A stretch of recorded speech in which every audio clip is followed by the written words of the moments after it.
What's up, you guys? Today's TV show review is a continuation of two robotic factions fighting for their survival when returning to their home planet, thus concluding an epic storyline involving the machines and the organic, and I'm talking about Transformers Beast Machines.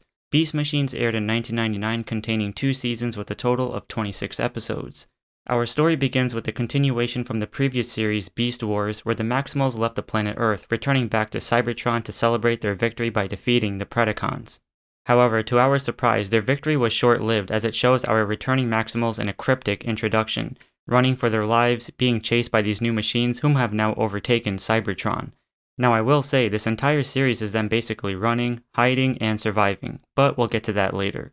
Seeing how the Maximals seem to be having a memory glitch unaware of previous events of what happened during their crash landing on Cybertron, they eventually cannot transform to their previous robotic forms, but thanks to their newly discovered bridge that leads to the Oracle, which was found underground, they eventually get reformatted, keeping half of their animal instincts while implementing new Cybertronian machine technology, also known as techno-organic. And instead of yelling maximize, they now say, "I am transformed," a subtly weak catchphrase. With these new identities, their goal here is to locate any existing Autobots from the war and the remaining whereabouts of previous Maximal recruits such as Rhox and Silverbolt, who have seemed to be missing since the beginning. But there's a catch. Because the machines above can detect a robot mode, they have to rely on their beast modes to complete tasks to avoid being captured. So within the Maximals you have the returning Optimus Primal, Cheetor, Rat Trap, Black Arachnia, and Silverbolt. And then when it comes to the new recruits, you have Night Scream, partially Savage/Noble, and Botanica. Then when it comes to the Predacons, we only have the returning Megatron, who now dons a new appearance, replacing his organic Red Dragon into a cybernetic host, alongside his sidekick Diagnostic Drone. There's also the aid of the now called Vechicons, consisting of Jetstorm, Thrust, and Tankor. Eventually 2 more recruits are added, such as Obsidian and Striker, 2 previous generals of Cybertron. Throughout Season 1, aside from all the running, hiding, chasing, and screaming, the Maximals establish a base underground where they discover that the Maximals or Autobots have lost the war and Megatron has now taken over Cybertron. Even though we last saw in Beast Wars, Megatron was captured and held prisoner on the back of the Ark, but due to certain events, he ended up escaping through some stroke of luck or loophole.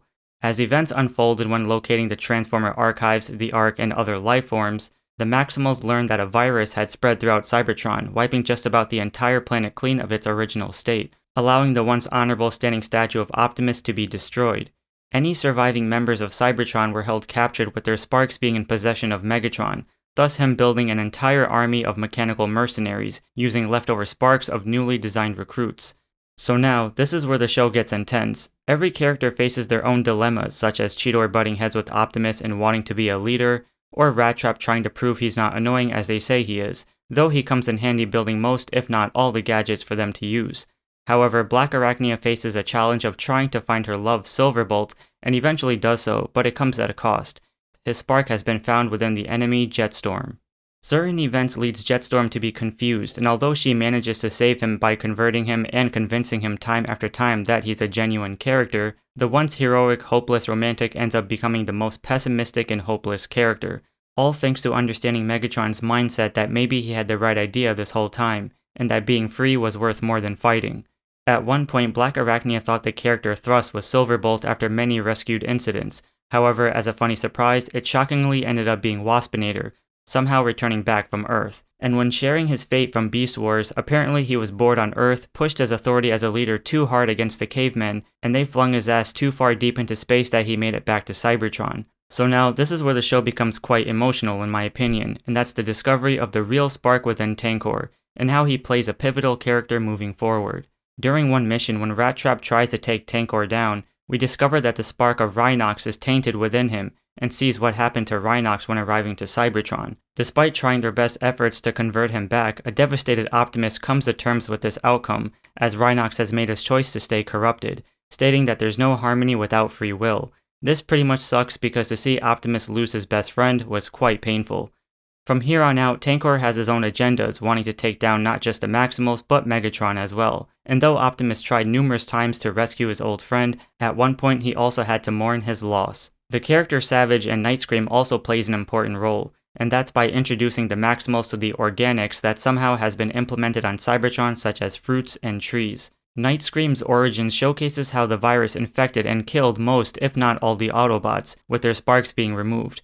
And on a side note, he builds a strong bond with the character Savage/Noble, who's a hybrid transformer. But oddly enough, he ends up not being who he appears to be in an interesting plot twist, thus causing Optimus feeling remorse and guilty for not preventing it. Although he was on Earth and blames himself for losing the Beast Wars, fortunately, when learning about the Matrix and the grand design of things, a shocking discovery led to Optimus to discover he was sent down to Earth to partake in the Beast Wars, and bring its organic self back to restore Cybertron to stop Megatron's technological onslaught.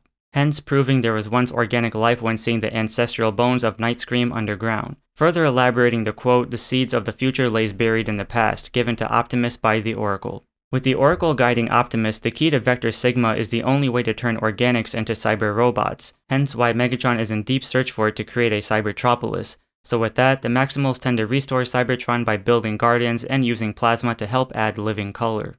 With Season 1 ending on a cliffhanger with Optimus fighting Megatron, Season 2 continues off with that same battle as Megatron, whom now resides within a floating head called the Grand Mall. Later, a pod ends up crash landing on Cybertron, and as both factions race to get it, the Maximals come first and get introduced to a new character named Botanica who came from the planet of Chloral.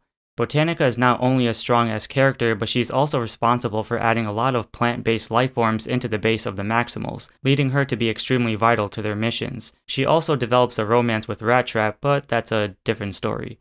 The remainder of Season 2 has Optimus interacting with the Oracle and learning about his ancestors and understanding that it's his mission to reacquire the captured sparks from Megatron and set them free. And with Megatron no longer in his beast state, officially being non-organic, all shit breaks loose when the final battle emerges. The stakes are high as the Maximals face in an epic war against the machines and take down Megatron's floating head, but unfortunately, the machines end up destroying its organic core underground, and shockingly enough also kill the remaining Maximals.